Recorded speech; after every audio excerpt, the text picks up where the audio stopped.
So for the last 30 years, I've been watching people die effectively. I've done a tremendous amount of work in palliative and end-of-life care. And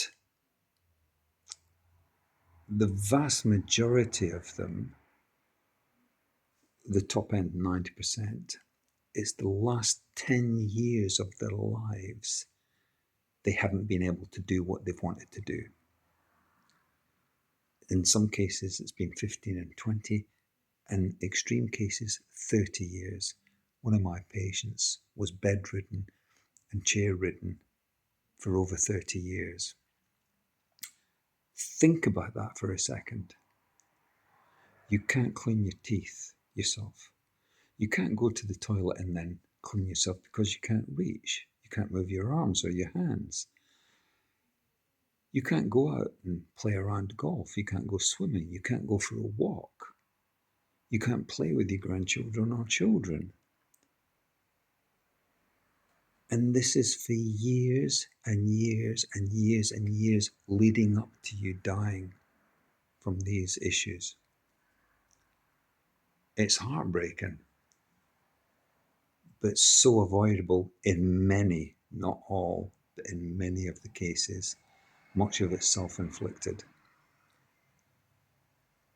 So, with that said, I thought over the next few months and maybe a year or so, I don't know, play it by ear, I'm going to diarise how I've lived my life and ended up with this byproduct that I am now by living a certain way. This is not about not eating McDonald's or cutting all sugar out of your diet or exercise until you can't walk or you can't move the next day. It's not about that. I'm coming up 70 and I've lived my life a very specific way and I'm going to pass it on. I'll be working out. I'm going for a wander for a couple of hours up in the hills now. And just bear in mind, my dad, when he died, was my age now, 67. He couldn't walk from the kitchen to the living room. When I leave many of my patients, it's heartbreaking because they'll be my age or younger, and sometimes a lot younger. And I know they've got another 10, 15, 20 years in bed. And it really is heartbreaking. It crushes you thinking about it, in particular if it's people you love. Now, I've trained every day of my life. If I need a day off, I'll have a day off. But I train very specifically, and I have done it for the whole of my life. And I've noticed that people don't train the way I train in a gym or outside or whatever it is I'm doing. I'm very specific with what I'm doing. And the byproduct is very specific. I eat well, but I'm not excessive in any shape, way, or form. So I'm going to pass that all on. And the very first podcast I do will be on the most important thing to do with exercise ever. And I'll guarantee you've never heard any personal trainer say it. You've never heard anybody asking you to come to the gym and do this. And I see maybe 1%, 0.5% of people doing this in a gym, if that. And you'll hear stuff that you've never heard before in terms of training. I want to enjoy training. I want it to be fun. I want to be challenged. My goal, believe it or not, is 130.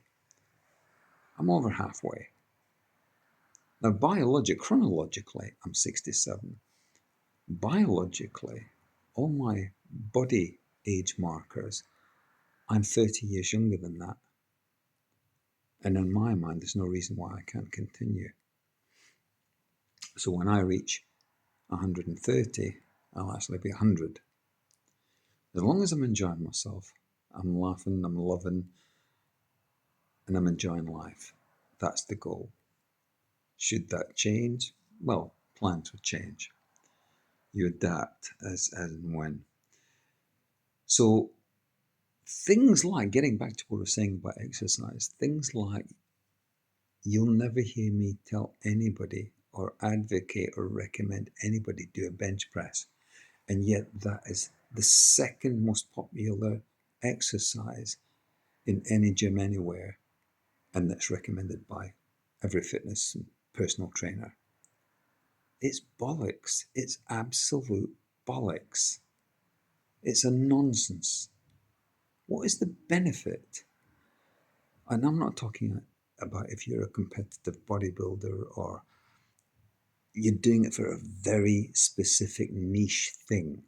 I'm talking about for your average person in the gym. Why would you do a bench press? Why would you squat, for that matter? So this is all going to be covered in detail,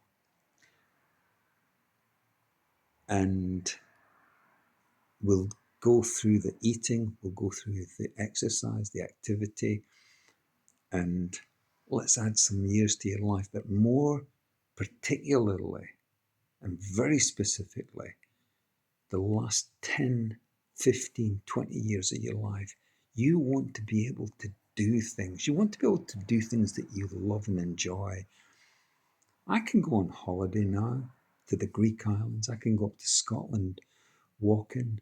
I can do whatever I want to do, and I continue to work. Semi-retired, but I continue to work. I think that's hugely important, that you don't retire. So all of that's going to be covered.